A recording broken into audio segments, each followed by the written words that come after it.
Occasion ఏదైనా, location ఎక్కడైనా తెలుగువారి వేడుక అంటే ఆలివ్ మిఠాయి ఉండాల్సిందే. సినిమా వాళ్ళు చాలా మంది రోజా కావచ్చు, పోసాని కృష్ణమురళి కావచ్చు. వీళ్ళిద్దరే ప్రముఖంగా సినిమా ఇండస్ట్రీ నుంచి విపరీతమైనటువంటి విమర్శలు. ఎవరెవరు మన ఆవిడేని మురళి. పోసాని కృష్ణమురళి. ఇప్పుడు సినిమా ఇండస్ట్రీలో వాళ్ళ అవకాశాలు ఎలా ఉంటాయని మీరు అనుకుంటున్నారు? సార్, అవకాశాలు మాట దేవుడు తెలుసండి. ఉమ్, అది నేను ప్రెడిక్ట్ చేయలేను. I'm not a producer now um. At present. అంటే అంతకు ముందునే అసలు వీళ్ళతో పెట్టుకుంటే సినిమా ఇండస్ట్రీలో ఎవరిని దగ్గరికి రానివ్వరు, ఎవరిని ఎదగనివ్వరు ఎవరండి? అని రోజా ఇచ్చిన స్టేట్మెంట్స్. ఆ, తన స్టేట్మెంట్స్ ఇచ్చింది తను. ఏమని? అంటే ఈ మెగా ఫ్యామిలీతో పెట్టుకుంటే మనకి అవకాశాలు లేకుండా చేస్తారు కాబట్టి వాళ్ళంటే భయం ఇండస్ట్రీలో ఆ, అనేటువంటి స్టేట్మెంట్ తను ఇచ్చింది. ఓకే. ఉమ్. అదే ఆవిడ పర్సనల్ అయ్యి అది ఉంటుంది. అదే కానీ ఇప్పుడు అదే ఇదవుతుంది కదా. ఆ, ఏమవుతుంది? దానికి చిరంజీవికి సంబంధం ఏముంటుంది? లేదు లేదు సరే, లేకపోయినా దానికి- ఆయన తీసుకొచ్చి ఇప్పుడు ఎట్లా ఉంటుందంటే, నేను డబ్బులు పెట్టి సినిమాలు తీస్తున్నా. ఓకే, నా సినిమా 10 మంది చూడాలి, నాకు లాభం మాట దేవుడు కదా, నష్టం అన్నా రాకూడదు, సినిమా ఆడాలనుకుంటాను. ఇప్పుడు మీరు చెప్పిన క్యాండిడేట్స్ పెట్టుకున్నాను అనుకోండి, అక్కడ నన్ను థియేటర్ రాళ్ళిస్తే నా పరిస్థితి ఏంటి? ఆ నిర్మాత ఎవరన్నా కావచ్చు, నెవర్ అండి. తెలివైన నిర్మాత ఎవరు కూడా అంటే ప్రాబ్లం అండి. ఇది ఏంటంటే వాళ్ళు ఏం చేశారంటే, ఇప్పుడు పాపం పోసాని మురళి అంటే నాకు చాలా ఇష్టం ఉంది. ఎందుకంటే మేము పరశు బ్రదర్స్ దగ్గర అసిస్టెంట్గా పనిచేసాడు. బాగా ఫ్రెండ్షిప్, బాగా తెలుసును బట్టి ఏమైపోయిందంటే అతను కొద్దిగా పాలిటిక్స్ లా కాకుండా చాలా అదేనండి, అతిగా స్పందించడం అనేది జరిగింది. వ్యక్తిగతంగా ఎప్పుడైతే వెళ్తారో వ్యక్తిగతంగా అతిగా స్పందించడం అనేది మీ జరిగింది. క్యారెక్టర్ పతనం అయిపోతుంది. Um, I feel sorry about him some times, um. But we cannot help anybody. Okay.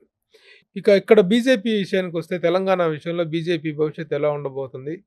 ఆ, ఇప్పుడు కొంచెం యాక్చువల్గా బండి సంజయ్ గారిని ఆ రోజున బీజేపీ అధ్యక్ష పదవి నుంచి తొలగిస్తాం అనేటువంటి నిర్ణయం తాలూకు ఫలితాన్ని మీరు ఎలా అనలైజ్ చేస్తారు?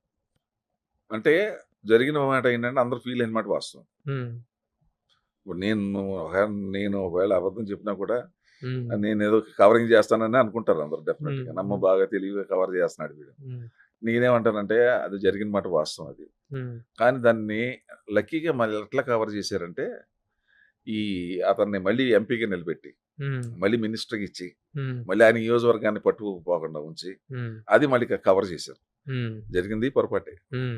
కవర్ చేయటం అసలు ఆ పొరపాటుగా రాజకీయ పరమైనటువంటి తెలియదండి. అది అది ఢిల్లీ లెవెల్ అలాంటి డిసిషన్ ఎలా తీసుకున్నారు ఆ నాకు అర్థం టైంలో? కాలేదు. ఉమ్, నేను ఊహకు కూడా అందలేదు. ఉమ్, ఆ ఊహకు కూడా నాకు అందలేదు. నాకు ఉమ్. ఏంటో ఇప్పటికీ ఎందుకో ఆ నిర్ణయం మీకు అర్థం కాలేదు? నాకు అర్థం కాలేదు. ఉమ్, నేను యాక్టివ్గా ఉంటే అసలు రోజు ఆఫీస్కి వెళ్ళి ఉన్నాను అనుకోండి, ఉమ్, అసలు మీకు పేగులు ఎక్కట్టేస్తాను, ఎవరు ఎందుకు జరిగింది చెప్పగలుగుతాను. ఉమ్, నేను యాక్టివ్గా లేను. Hmm. ఐఎమ్ టోటలీ ఇప్పుడు ఇప్పుడు ప్రెసెంట్ గా ఏంటి మీరు ఇప్పుడు ప్రెసెంట్ గా మళ్ళీ యాక్టివ్ అవుతున్నాను. యాక్టివ్ అవుతున్నారంటే మీరు అవుతున్నారా, పార్టీ మీకు ఆవరిస్తుందా? నేను అలాగే ఉన్నాను కదా. ఉమ్, ఎందుకు యాక్టివ్ అవుతున్నాను అంటే, దేశంలో చాలా మార్పులు వచ్చినాయి అండి. ఈ దేశంలో చాలా మార్పులు తీసుకొచ్చాడు మోడీ గారు. కొన్ని మెయిన్ ఐటమ్స్ ఉన్నాయి, ఉమ్, ఒక 2-3 ఐటమ్స్ ఉన్నాయి. ఉమ్, అవి అయిపోతే ఇక భారతదేశం తిరుగులేదు. ఉమ్, అది అవ్వాలంటే ఈయన ఈ టర్మ్ కంప్లీట్ చేయాలి. ఉమ్, లక్కీగా ఆయన ప్రైమ్ మినిస్టర్ అయ్యాడు. ఉమ్, సో నాకు ఇప్పుడు 69 వచ్చేసింది, 70 వచ్చేస్తాం రేపు. ఉమ్, నేను మా పని చేస్తే యాక్టివ్గా ఇంకో 5 ఏళ్ళు పని చేయగలుగుతాను. ఉమ్.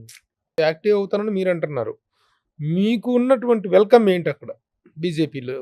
ఇక్కడ తెలంగాణలో బీజేపీలో మీకున్న వెల్కమ్ ఏంటి? మొన్న వెళ్ళొచ్చాను 2 సార్లు. ఎక్కడికి?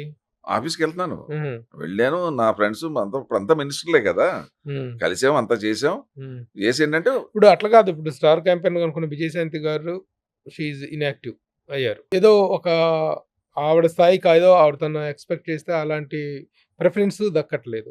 ఇప్పుడు మీరున్నారంటే మీరు ఇంతకాలం ఇన్యాక్టివ్ అయిపోయి మళ్ళీ ఇప్పుడు నేను యాక్టివ్ అవుతున్నాను అంటున్నారు. అవును. ఏదైనా మీరు సినిమా వాళ్ళకి ఒకప్పుడు నరేష్ గారు బీజేపీలో ఉండేవారు. ఒక నిమిషం ఇక్కడే.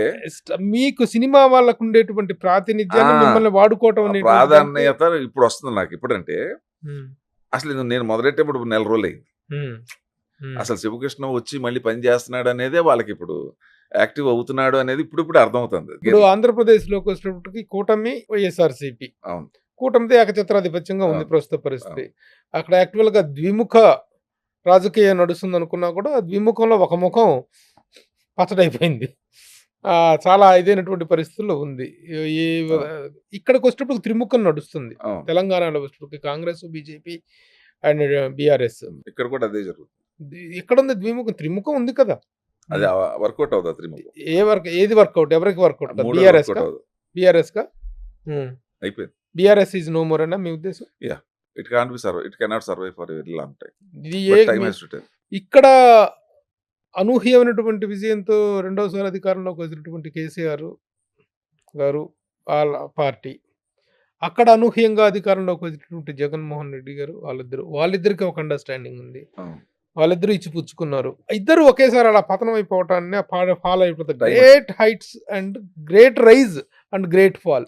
ఇద్దరు కలిసి ఆలోచించారు, ఇద్దరు కలిసి కృషి చేశారు, ఇద్దరు ఒకేసారి అయిపోయారు. టైంని మించింది ఇంకోటి లేదండి. కాలం తీసుకెళ్లిపోతుంది ఎక్కడికైనా సరే. సుమన్ టీవీలో మీ పర్సనల్ అండ్ బిజినెస్ ప్రమోషన్స్ కోసం కింది నెంబర్కి కాంటాక్ట్ చేయండి.